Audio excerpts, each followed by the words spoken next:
오늘 특별한 손님들이 오셨는데요. 예, 언론의 무관심 그리고 그 법원의 탄압, 이 대표의 이제 옥중 출마라고 하는 이중곡에 시달리면서도 그 의미 있는 이번에 그 총선의 출사표를 던진 당이 있죠. 바로 소나무당입니다. 그리고 이 소나무당의 오늘 당 대표인 그 송영길 대표의 두 아드님과 따님을 오늘 특별히 저희 스튜디오에 모셨습니다. 네.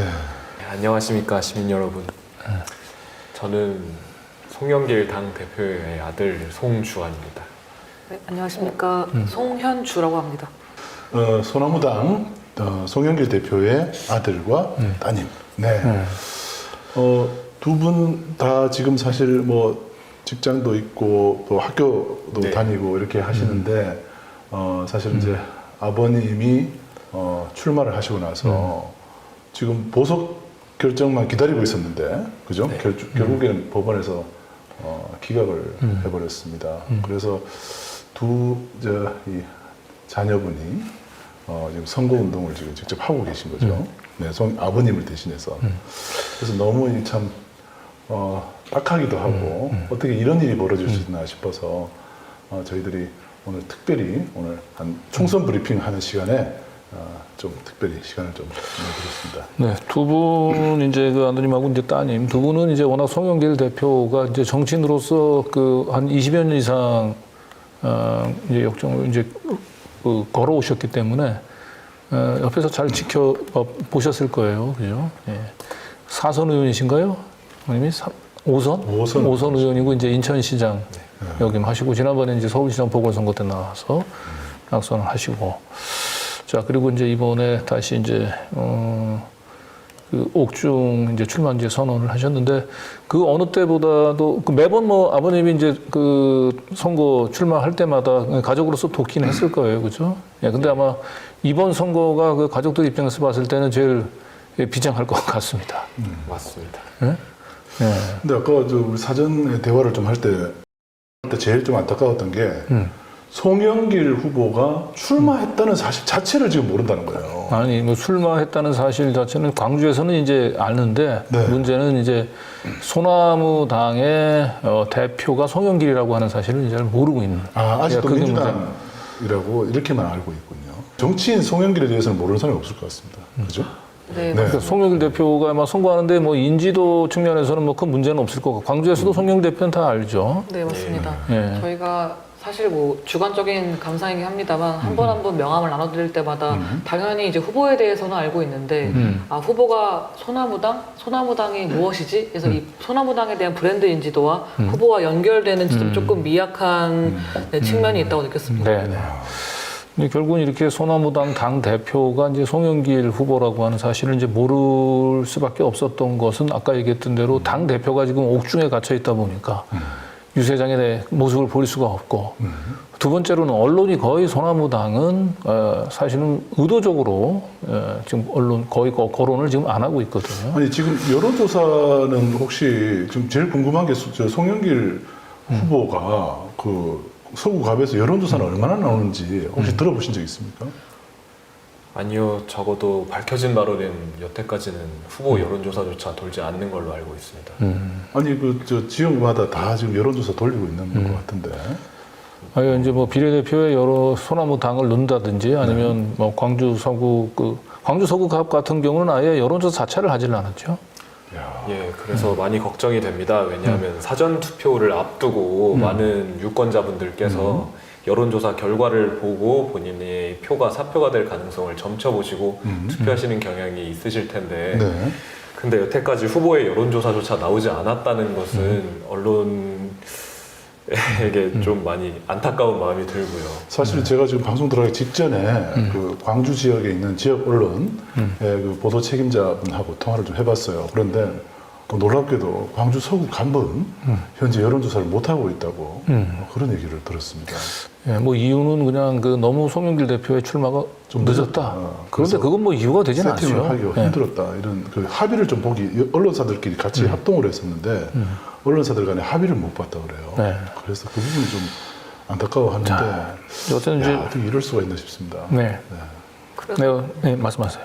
네, 그래서 사실 아직 여론조사는 안 나왔지만 그래도 사표를 걱정하시는 분들에게 말씀드리자면 사실 당신께서 투표하시는 그 투표가 사표가 되지 않으려면 그거는 더 많은 투표가 이루어져야만 가능하거든요. 그러니까 다시 말하면 즉 시민 한 사람 한 사람 한 사람의 투표가 사표를 만들지 않을 수 있다. 그래서 이건 전혀 깜깜이 선거는 아니고요. 사실 가장 주관적인 감상이긴 합니다만 현장에서 느끼는 반응은 굉장히 놀라울이 많지 우호적이고 너무 응원을 많이 해주세요. 왜냐면 뭐 아까 제가 앞전에 이제 브랜드 인지도가 약간 떨어지는 부분이 있다고 하였지만 어쨌든 송영길 대표라는 사람은 너무 잘 알고 있고 이분이 어쨌든 호남의 인물인 건 너무 잘 아시고 있고 지금 겪는 고초랄지 뭐 탄압이랄지 너무 잘 아시고 있기 때문에 반가워하시는 분도 굉장히 많고요. 그래서 그분들의 이제 중지를 하나하나 모아서 이게 사표가 되지 않게끔 더 많은 분들이 투표하고 또 지인분들에게 투표를 더 독려하고 그래서 투표율을 높이는 것이 사실 지금 저희가 대리인으로서 가장 말씀드릴 수 있는 현실적인 방안일 것 같습니다. 네, 말씀하실 때 이제 가능하면 이제 우리 시청자분들 좀 보면서 네, 알겠습니다. 네, 저희를 뭐 보실 필요는 없어요. 아, 네, 알겠습니다. 시청자분들이 지금 너무 두 분이 특히 이제 이 우리 아드님 같은 경우는 한번 이 언론에 한번 노출이 좀 되긴 됐는데 따님은 지금 처음인 것 같아요. 네, 제가- 오늘 처음이죠. 네, 카메라 보는 걸 아직 잘 몰라가지고 따님이 이제 누님이고 그리고 이제 아드님 동생이고 그렇죠. 예, 그렇습니다. 그 이제 동생분은 지금 연세대 로스쿨 2학년. 네, 맞습니다. 아버님과 같은 길을 또 네. 법조인의 길로. 네, 그리고 누나는 지금 이제 광고회사. 네, 맞습니다. 그 이제 지금 좀 휴가 내고 네, 내년 오신 거죠? 휴가까지 전부 내년 휴가까지. 네. 자, 그럼 여기서 이제 잠깐 뭐 우리 아시는 분들은 알겠지만은 소나무당 그리고 송영길 대표가 어떤 이제 고초를 겪어봤는지를 잠시 기사를 통해서 한번 살펴보도록 하겠습니다. 네. 네, 먼저 3월 26일 기사인데요. 여기가 광주시 의회에서 우리 아버지 유세 한번 하게 해주십시오. 제발 보석 허가 부탁드립니다. 눈물의 호소를 했죠. 네. 네. 옆에가 이제 어머님 남영신 여사죠. 네. 네. 네. 남영신 여사하고 이제 우리 아드님이 함께 이제 보석 심사를 앞두고 유세를 꼭 한번 하게 해달라고 굉장히 저 사진 자체를 이제 보는 것만 해도 굉장히 마음이 짠했는데 네. 그 재판부가 결국은 뭐 최소한 공식 유세 한 일주일 정도를 남겨놓고 좀 보석을 허가하지 않겠나라고 이제 많은 사람들이 기대를 했는데 결과적으로 법원이 보석 청구를 기각을 했습니다.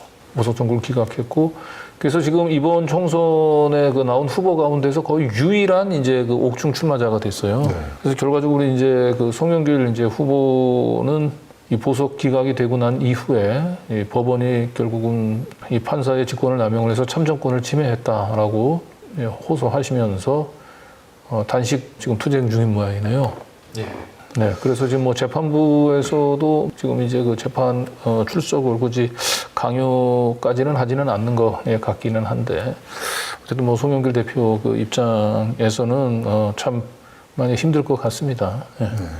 법원에서도 어떤 여러 가지 사정을 판단을 잘 하셨겠지만 사실 송영길 대표가 지금 선거 기간 중에도 이렇게 옥중에 가둬놔야 되는 그런 것 자체가 참 법원이 이 선거에 개입하고 있다는 그런 비판까지 좀 받을 정도입니다. 이거 너무하던 것 같다. 그런 비판까지 좀 받고 있습니다. 자, 그래서 아들, 딸이 직접 선거에 좀 참여를 나섰어요. 아버지를 대신해서. 지금 광주에서 지금 이제 아버님을 대신해 가지고 유세를 하고 있는 사진인데 저게 조선일보에서 저 기사를 썼네요. 어떻게 또. 네. 웬일로. 네. 네. 근데 아마 저거는 지금 이제 광주 서구갑에 지금 출마했던 민주당 후보 조인철 후보가 상당히 지금 TV 토론도 이제 불참을 하고 사실상 집권 여당 프리미엄을 누린 최대한 활용을 해서 선거를 치르려고 하는 걸 이제 비판을 하려고 하다 보니까 그런 것 같긴 한데요. 자, 이제 이런 상황에서 결국 내일 처음으로 아버님이 이제 옥중 연설이 광주에서 방송이 되는 모양입니다. 아, 네. 이미 촬영을 했습니까? 아니요, 아직 촬영은 아니고 내일 내일 내일 촬영. 오전 9시에 이제 예정이 되어 있는 것으로 알고 있고요. 네. 그 이후에 이제 녹화로 이제 방송, 녹화를 해서 광주 KBS 측을 통해 2차례 녹음 방송을 할 것 같습니다. 네, 아버님 직접 화면에 나오시나요? 예, 그렇게 찍으실 예정입니다. 네. 음성만 나가는 게 아니고 예. 지금 그 KBS 촬영팀이 직접 구치소에 가가지고 네. 송영길 대표를 이제 인터뷰하는 거죠. 인터뷰라기보다는 이제 그 방송 연설을 네. 이제 촬영을 해서 그럼 어떻게 됩니까? 그 수의를 입고 하시는 건가요? 어떻게 되는 건가요? 옷을 어떻게 입고 하시는 건가요? 그건 모르시네요. 네, 그것까지는 아니 뭐 구체적으로 수위는 말씀- 당연히 안 있겠죠. 네. 당연히 정상적으로 그 이제 아니 그렇게 나오면 정말 너무 끔찍할 것 같아서. 아니 그러니까 네. 예. 그러진 않고 이건 이제 예전에도 이제 그 옥중 출마한 후보자를 구치소에서 촬영을 해서 방송을 내보낸 적이 있어요. 아 사례가 있군요. 네. 네. 네. 그래서 뭐 이것까지 뭐 재판부나 아니면 법무부에서 막는 거는 너무 자신들이 이제 그건 너무 가혹한 일단 처사라고 비판을 받을 수 있고 또 예전에 전례도 있기 때문에 네. 그것까지 불허할 수는 없었던 것 같죠. 예. 그래서 참 이 옥중에 있는 송영길 대표의 그 연설을 내일 처음으로 예, 저희 이제 광주에 있는 유권자들은 이제 접할 수 있을 것 같습니다. 네. 두 분이 사실 좀 하고 싶은 말이 있어서 여기 나오신 건데, 네. 예. 우선 그 광주로 출마를 하신 이유, 그게 제일 좀 설명하고 싶다고 하셨잖아요. 네. 예, 맞습니다. 네네. 사실 우호적인 시민분들도 많으시지만 왜 송영길이 인천에서 정치를 하다가 광주에 출마했는지에 대해 의아하시는 분들이 좀 계셔서 이 자리를 빌어 설명을 해드리고자 합니다. 먼저 사실 송영길은 원래부터 광주의 아들이었음을 일단 짚고 넘어가고 싶습니다. 왜냐하면 중흥초등학교, 북성중학교, 대동고등학교를 광주에서 모두 졸업했습니다. 그리고 무엇보다도 5.18에 가장 큰 상흔을 입으신 분이 저희 아버지입니다. 사실 5.18에 직접 참여하지는 못하셨는데요. 왜냐하면 5월 17일 광주 계엄군을 비판하는 이제 고등학교 3학년 송영길의 시위가 광주 시내 고등학교에서 가장 먼저 벌어졌습니다. 그래서 전경이 학교를 둘러싸고 은사님과 학생들은 시위 주동자가 어떻게 될지 모르니 여수로 잠깐 피신하라고 하였고 아버지도 그래서 여수에 있다가 바로 다음날 광주가 봉쇄되어 버려서 5.18 현장에 직접 참여하지 못하셨습니다. 그 사이 도청에서는 계엄군이 들이닥쳤고 저희 아버지 가장 친한 친구인 전용진 열사가 총탄에 맞아서 돌아가셨습니다. 아버지께서는 이에 대해 산자의 부채감을 늘 갖고 사셨고 그 부채감으로 6월 민주항쟁에 연세대학교 총학생회장으로서 참여하시다가 모진 고문을 당하셨습니다. 이후에는 노동운동을 하시다가 김대중 전 대통령의 부름으로 이제 지역구를 받은 것이 인천 계양구였습니다. 지금이야 언론에서 민주당의 텃밭이라 이야기하지만 당시에는 보수적인 색채도 분명 띈 곳이었고 아버지는 인천에서 왜 호남 출신이 정치를 하느냐라며 핍박을 받음에도 불구하고 아버지의 진정성과 유능함으로 시민분들께 인정을 받았습니다. 그 이후 민주당이 위기에 빠지자 아버지는 선당 후사의 정신으로 인천 계양구의 지역구를 돌려드리고 드디어 돌고 돌아 어머니의 품 광주로 돌아왔습니다. 그런데 광주에서 아버지를 더 이상 받아주시지 않는다. 저희 송영길 후보는 더 이상 갈 곳이 없습니다. 그래서 이런 간절한 마음을 여러분께 전달드리고 싶었습니다. 네. 아유 오늘 이제 광주에서 쭉 유세를 하다가 이제 처음으로 이제 방송을 위해서 서울에 올라와서 오늘도 벌써 한 2군데 정도 방송을 하고 오늘 이제 마지막 방송인데 아버님 좀 어떻게 좀 걸어오셨는지를 얘기하다가 보니까 좀 감정이 조금 복받치신 것 같은데 조금 이제 아드님은 좀 진정하시고 5.18 때 그 고3 때부터 그 5.18 당시에 신군부에 네, 이제 몰랐습니다. 저항하는 네. 그 시위를 그 주도하셨다는 얘기는 오늘 처음 저도 듣네요. 네. 네. 사실 저희가 전달하고자 했던 바는 이제 이 후보가 왜 광주로 나와야 되는지에 대한 그 정당성과 명분 그리고 이게 굉장히 자연스러운 획이라는 점을 말씀드리고 싶었고요. 근데 이제 왜 그런 광주 중에서도 서구 갑인지 의아해하신 분이 계실 것 같아요. 근데 서구는 아시다시피 사실 정치 행정의 중심지라고 볼 수 있겠습니다. 왜냐하면 광주 5.18 3단체를 비롯해서 뭐 시의회, 시청 등 굉장히 정치 행정의 어떤 심장이 되는 기관들이 모여 있고 그 점이 사실 부도의 위기 송도를 구해내고 이 도시 재생에 큰 역량이 있는 후보가 서구의 니즈와 굉장히 잘 맞아서 서로 시너지 효과를 많이 낼 수 있을 거라고 믿습니다. 그래서 서구라는 점을 다시 한번 서구 시민분들께 말씀드리고 싶고요.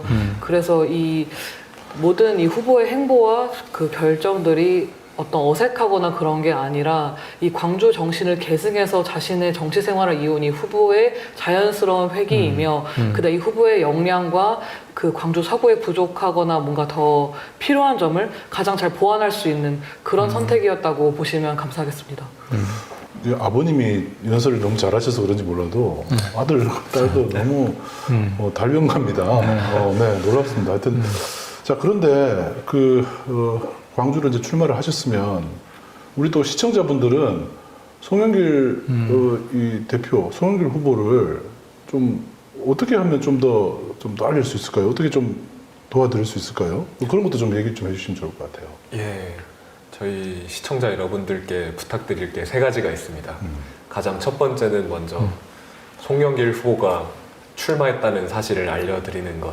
두 번째는 방금 제가 말씀드렸던 송영길 후보가 왜 광주에 출마했는지에 대한 정당성을 주변 사람들에게 알리는 것.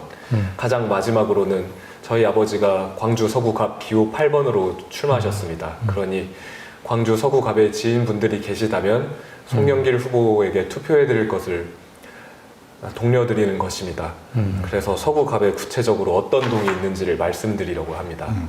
먼저 상무 1동, 농성 1, 2동, 화정 1, 2동, 광천동, 동천동, 유덕동, 치평동, 양동, 양삼동 이렇게 광주 서구갑을 구성하고 있습니다. 그래서 주변 지인분들 중에 저 지역에 거주하시는 분이 계시다면 꼭 투표 동료 부탁드리겠습니다. 네. 그리고 제가 이제 전해 들은 바에 따르면은 이쪽 수도권에서는 이제 송영길 대표가 그 정치검찰에 이제 그 탄압을 받아가지고 굉장히 고초를 겪은 사실을 잘 알고 있는데 광주에서는 생각만큼 송영길 대표가 얼마나 이 정치검찰 때문에 고초를 겪고 있는지를 모르는 분들이 많다고 하더라고요. 지금은 어떻게 좀 광주에서 좀 그래도 이제 송영길 대표가 어떻게 지금 이 정치검찰의 고초를 겪고 있는지 좀 어느 정도 이제 좀 알고 좀 알려지긴 했습니까 지금은? 예, 아무래도 보석 신청이 기각되면서 그에 대한 인식이 많이 퍼진 것 같습니다. 그래서 처음에는 검찰 독재 퇴진 투쟁에 앞장서서 아버지가 많은 고초를 겪고 있음에도 그것이 많이 알려지지 않은 점이 약간 힘들었으나 그래도 이제는 많은 시민분들께서 아버지의 억울함을 공감해 주시고 또 많이 힘을 실어주고 계시기 때문에 현장 반응이 점점 더 끌어오름을 느끼고 있습니다. 네, 다만 이 자리를 빌어서 첨언하자면 그 소나무당의 전신은 원래 이름은 정치검찰 해체당으로 사실 저희가 가장 앞서서 이 정치검찰을 정말 정치검찰에 저항하고 이걸 바로잡아야 된다는 그 인식을 사실 퍼뜨렸다라고 말씀드리고 싶고요. 그 다음에 더불어서 사실 구속이 처음 됐을 때 첫 2주간 어떤 책이라든지 서신 연락을 아무것도 못하게 막은 적이 있습니다. 그래서 이 사실은 사실 저희 어머니께서 그 영하 한 10도였나요? 굉장히 추운 날에 이제 밖에서 연설을 하면서도 말씀하신 내용이긴 한데요. 이러한 처사는 그 전두환 정권 때도 사실 일어나지 않았던 일이라고 합니다. 보통 책은 넣어주긴 하거든요. 근데 이제 이마저도 저희 부모님 통해서 강하게 이제 송영길 TV를 타서 회자가 되니 그 이후에 조치가 취해진 적이 있습니다. 그래서 이렇게 필요 이상으로 뭔가 제재받고 억제받고 탄압받고 이 지점에 대해서 좀 시민분들께서 잘 이해해 주셨으면 좋겠고요. 그래서 저희는 더 이 정치검찰을 해체하기 위해서 이 정치검찰을 탄핵하기 위해서 이렇게 노력하고 있다는 점 인지해 주셔서 감사하겠습니다. 사실 이제 21대 그 총선 때 보면은 이제 정치검찰의 가장 큰 표적을 받았던 후보 중에 한 명이 사실 그때는 최강욱 의원이었는데 최강욱 의원이 결국은 이제 민주당의 공천을 받지를 못해서 결국 열린민주당 그 후보로 나가서 당선이 됐지 않습니까? 아마도 이번 22대 총선에서는 이 정치검찰 입장에서도 꼭 당선을 막아야 되겠다라고 생각하는 후보가 한 명은 조국 그리고 또 한 명은 아마 송영길 그렇죠. 후보가 아닐까 싶습니다. 근데 뭐 이제 지금 조국 대표의 경우는 사실상 당선을 막기는 지금 현실적으로 불가능하고 하고 보고 지금 송영길 대표의 원내 진입은 문술 소설에도 막아야 되겠다라고 지금 생각을 하고 있는 것 같아요. 지금 송영길 지금 현재 이 상태에서 뭐 오늘도 제가 갑자기 느껴지는 건데 소나무당보다 사실은 송영길 대표가 더 유명하잖아요. 그런데 송영길 대표가 원내 진입하는 순간 소나무당이라는 존재가 굉장히 각인될 가능성이 높아요. 이게 굉장히 위협적일 것 같아요. 송영길이라는 정치인은 옛날에도 민주당에 있었기 때문에 그런데 소나무당이라는 정치 검찰 해체라는 기치를 들고 등장한 이 새로운 신당이 원내 진입을 해버리는 순간 소나무당의 정신이 그대로 투영이 될 거 아닙니까? 이게 제일 두려워하지 않나 싶은데요. 근데 어쨌든 아버님 입장에서는 뭐 이제 무소속으로 출마를 해서 이제 본인의 명예를 이제 회복할 수 있는 방법도 있긴 있었는데 굳이 이제 소나무당 그 정치검찰 그 해체 대항들을 이제 만들게 된 또 나름대로 또 뜻이 있을 것 같아요. 예, 맞습니다. 먼저 무소속이 아니라 왜 옥중 창당을 세계 최초로 했는지를 말씀드리려고 합니다. 아버지의 구속 기간이 길었습니다. 그 사이에 아버지를 지지해 주시는 감사한 시민분들이 참 많이 계셨습니다. 그분들께서 자발적 결사체를 만들었으나 이제 법적 토대가 없었습니다. 그 아버지를 위한 선거운동을 하기 위한 법적 토대를 만들기 위해서는 아버지의 창당이 꼭 필요했었고 그래서 비록 아버지는 무적자 신세로 아무런 정당도 없이 홀몸으로 검찰과 맨몸으로 싸웠으나 아버지가 구속되자 검찰 탄압에 문제의식을 느낀 많은 시민분들께서 자발적으로 먼저 모여주셨기 때문에 그렇게 후속적으로 등장한 것이 소나무당입니다. 그리고 누나가 말씀을 해주셨듯이 소나무당의 전신은 정치검찰 해체당이었고요. 이는 다른 정당들보다 최초로 앞서서 주장한 기치입니다. 그리고 아버지께서 홀몸으로 싸우시면서 민주당에게 쫄지 말라고 안심을 해주었기 때문에 그 이후 민주당에서 헌정사상 최초로 현직 검사를 탄핵 소추를 한 것입니다. 그것이 가능했던 건 모두 다 아버지가 가장 먼저 앞서서 싸웠기 때문이라고 생각이 되며 지금 아버지가 구속된 이 상태에서 시민분들께서 아버지를 지지해 주셔야만이 여러분들께서 진정으로 원하시는 검찰 독재 퇴진의 가장 선봉이 될 것이라고 생각됩니다. 만약에 범야권 의석이 아무리 늘어난다고 하더라도 아버지에게 의석이 주어지지 않는다면 다른 국회의원 분들께서는 앞서 싸우는 것에 두려움을 느끼실 수밖에 없을 것입니다. 그래서 반드시 저희 아버지에게 지지의 손길을 부탁드립니다. 자, 그리고 이 정치검찰이 이제 참 돈봉투 사건 너무 오랫동안 울고 먹는 바람에 송영길 대표가 비리 정치인으로 자꾸 이제 낙인이 찍혀 있는데 사실 그 아까 얘기했던 이제 5선 국회의원의 인천시장까지 지내신 분인데 뭐 아시는 분은 다 알겠지만 이 송영길 대표가 지금도 전세로 살고 계세요.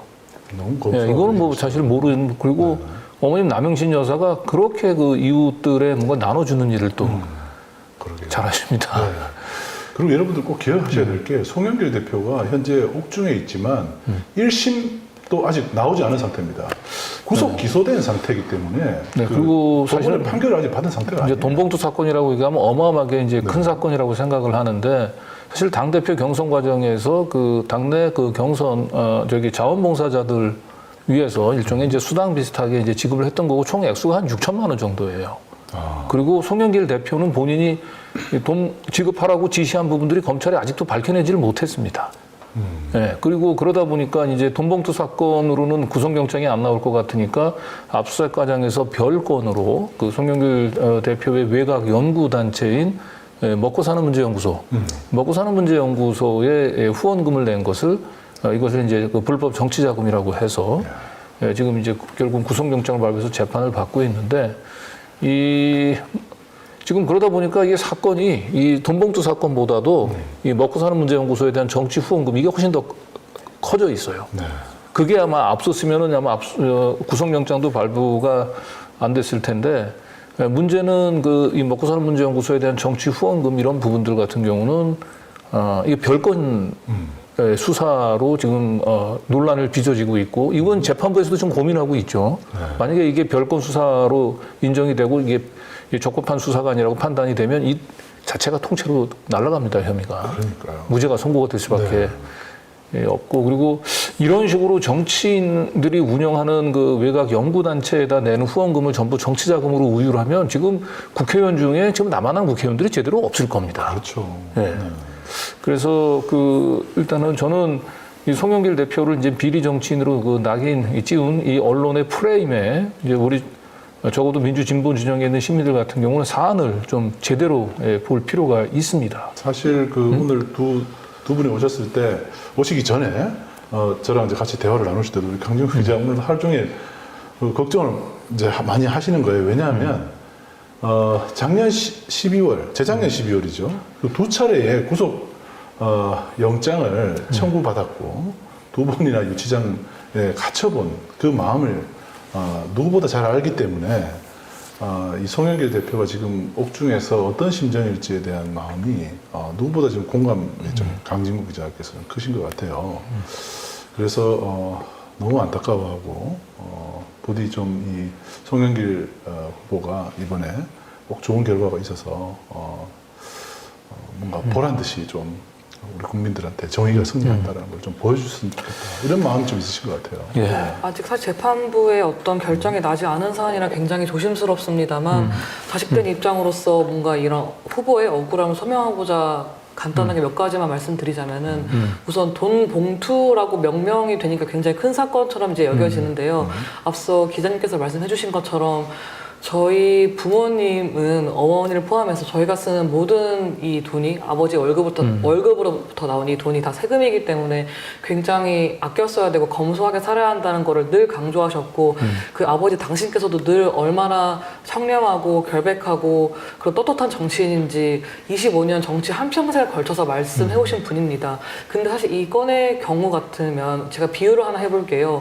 이제 회사에서 뭐 대표가 있고 그 아래 직원들이 있지 않겠습니까? 그럼 그 직원들 중에 뭐 몇 명이 저지른 뭐 실수 이런 일을 대표가 보고받지 못한 채 실수가 저질러졌어요. 그럼 그 대표는 사실 이 실수에 대해서 도의적인 책임, 대표로서의 책임을 질 수 있겠습니다. 그거에 따른 민주당의 부담이 되지 않기 위해 탈당한 것도 하나의 사례일 수 있고요.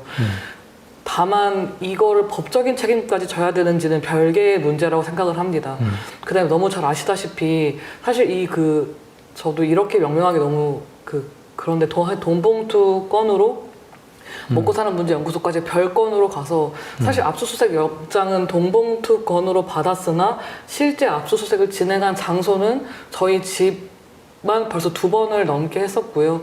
그 다음에 뭐 먹고 사는 문제 연구소도 그렇고 굉장히 그러니까 A라는 건으로 받은 압수수색 영장을 B라는 장소로 사용하고 이런 행태 자체가 사실 그 검찰의 어떤 권력 그 범위가 얼마나 좀 광범위하고 그게 얼마나 편협적으로 이루어질 수 있는지 보여주는 사례라 생각을 합니다. 그래서 지금 이 사실만 놓고서도 사실 시민들께서는 충분히 성숙하게 판단하실 수 있으리라 생각이 들고요. 그래서 이런 자리가 저에게 너무 소중합니다. 네. 조국적 신당에 지금 돌풍이 있는 것도 사실은 표적 수사에 우리 국민들이 분노하는 거거든요. 그런데 지금 말씀하셨듯이 송영길이라는 한 정치인을 죽이기 위해서 이 후원 단체로부터 해서 집까지 해서 계속 이제 죽을 때까지 때리는 압수수색을 벌이고 결국 구속시키고 이런 행태를 이 송영길 대표도 역시 좀 당했다는 사실을 우리가 다시 한번 기억을 해야 될 것 같습니다. 네, 그리고 뭐 이 국힘당의 이제 한동훈 비대위원장이 이제 말끝마다 이제 범죄자들이 선량한 시민들을 지배하는 사회를 이제 막아야 된다라고 얘기를 하지만 사실은 진정한 범죄자는 사실은 그 얘기를 하는 사실은 한동훈 비대위원장이 스스로 돌이켜볼 필요가 있어요. 그렇죠. 예, 자신은 그 고발 사주 사건 휴대폰 뭐 비번도 아직도 해제하지 않고 있고 그리고 아버지가 그 AMK라고 그 노동자들을 탄압해서 짜낸 짜낸 가운데서 상가를 사들이고 그 상가를 그대로 상속받고 본인이 20대 때 반포동 아파트 딱지를 사가지고 아파트를 하나 얻고 지금 또 뭐 서초동에도 아파트가 있고 계속해서 손받고 가면서 1가구 2주택을 피해가면서 이 부동산을 축적을 했었던 그리고 뭐 처가 쪽으로 그 한동훈 장관 처가 쪽으로 돌려보세요. 그 뭐 장인 뭐 그다음에 이 처남 좀 온갖 그 범죄에다 그 연루가 된 사람 아닙니까? 근데 마치 자기는 굉장히 깨끗한 비슷한 사람이냐 하면서 송영길 대표에는 참 침소봉대를 해가지고 이렇게 그 범죄자로 낙인을 찍어서 이 제대로 지금 이 출마해서 유세도 하지 못하게 막는 이런 상황들. 전형적인 총선용 정치 수사, 정치 검찰의 아주 그 폐악질을 지금 실내를 좀 보고 있습니다. 네. 그래서 오늘 그 두 분이 그 오늘 자리를 우리가 이제 사실 이제 일정에 없던 시간을 이렇게 마련한 것도 너무 사정이 딱해서 이런 일은 진짜 다시는 일어나서는 안 된다고 생각해서 시민들께 꼭 한번 알려드리기 위해서 모셨습니다. 예, 이거 뭐 오늘 이제 처음 알았는데요. 그 5.18 이제 신군부의 고3 학생으로서 그 신군부의 그 항의에서 시위를 했다라고 하는 걸 오늘 처음 알았는데, 그리고 호남 출신이 배출한, 호남에서 배출한, 광주에서 배출한 정치인이 지금 정치검찰에 이제 무도한 탄압을 받고 이제 고향에 이제 마지막으로 이제 손을 벌린 거거든요. 예, 이럴 때 광주 고향에서 큰 넓은 가슴으로 지금 이렇게 탄압을 받고 있는 우리 송영길 대표를 넓은 가슴으로 좀 품어줬으면 합니다. 네. 두 분 뭐 끝으로 오늘 방송 이제 마무리해야 될 것 같은데. 짧게 한 말씀, 1분 정도씩 한 말씀 부탁드립니다. 네, 먼저 바쁜 일정 속에서 저희 가족을 이렇게 불러주셔서 정말 감사드립니다. 앞서 말씀드렸던 세 가지, 송영길이 출마했다는 사실, 그리고 광주에 출마한 이유, 그리고 유권자 여러분들께 독려, 이 세 가지 꼭 좀 부탁드리겠습니다. 그리고 저희 가족 모두 다 필사직생의 마음으로 뛰고 있습니다. 여러분이 주신 표 결코 헛되지 않을 것입니다. 여러분들이 먼저 나서서 이 검찰 독재 퇴진에 도와주시기 바랍니다. 고맙습니다. 누나도 한 말씀. 네. 네. 사실 일단 채널에 다시 한번 감사의 말씀을 드리고 싶고요. 시청자분들께도 마찬가지고요. 오늘 이렇게 아빠 대신에 가족이 선거운동을 하게 되면서 많은 걸 느끼게 되었는데요. 평소에 우리가 당연히 누리던 발언의 자유, 선택의 자유, 참정의 자유를 잃는 것을 눈앞에서 보고 있는 상황입니다. 이 상황이 사실 고통스럽지 않다면 거짓말이죠. 이러한 상황을 직시하고 이겨내기 위한 저희의 노력, 그리고 송영길 후보 아버지의 노력이 이 작금의 현실을 극복하는 유일한 방법이라고 생각하고 있습니다. 현재 이 채널에 계신 시청자분들 또한 모두 같은 마음일 거라고 생각을 하는데요. 우리 모두 팀 송영길이 되어서 이 송영길 후보 당선을 통해서 민주주의 공화국을 다시 회복할 수 있었으면 좋겠습니다. 네. 감사합니다.